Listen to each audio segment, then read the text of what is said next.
Okay, let's dive right into this. We're looking at a story that sits at that perfect intersection of Wall Street and Washington. It's got everything: a high-profile politician, a pretty hefty stock portfolio, and one very, very specific trade that is raising a whole lot of eyebrows. And that brings us to the central question, right? Is this just a really smart investment? Is it an unethical conflict of interest? Or could it actually be both? To get to the bottom of it, we got to look past the headlines and really examine the politician, the company he invested in, and the numbers that might just explain his big bet. So let's be really clear about the setup here. You have a lawmaker, a guy who helps regulate the housing and financial industries, making a very significant personal investment in a company whose entire future is tied to those exact regulations. That's the whole scene. So here's our game plan. First, we'll get into why this trade is causing such a stir. Then we're going to dig into the company's financials, run it through a legendary investor's test, uncover what might be a hidden asset story, and then finally, we'll try to connect all the dots. All right, so let's start with why this specific trade is getting so much attention. I mean, it goes way beyond just the dollar amount.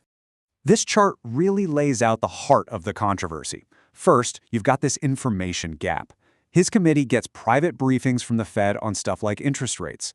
Second, he has direct policy influence. He can vote on laws that completely change the housing market.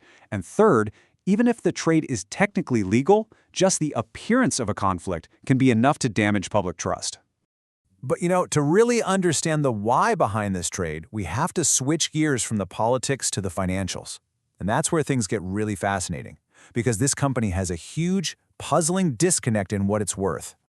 Okay, so based on all the quantitative models and what Wall Street analysts think, this stock should be trading at around $70.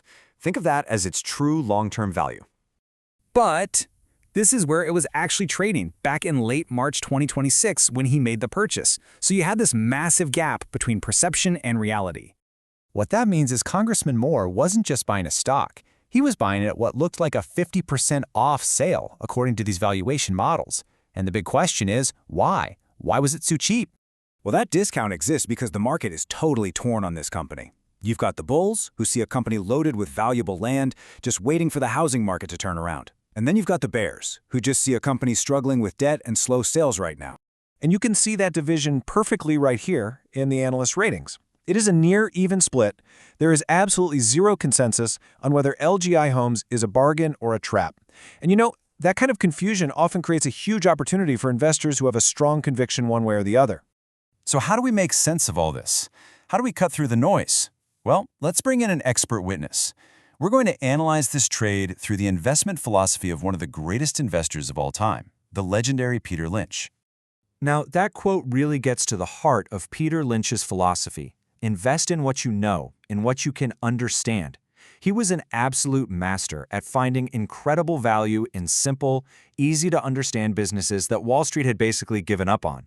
And he had a very specific set of rules for finding these bargains. LGI Homes is a classic cyclical. Its business lives and dies by the health of the economy, especially interest rates. And Lynch had a crystal clear rule for buying cyclicals. You buy them when things look absolutely terrible because that's when you find the point of maximum opportunity.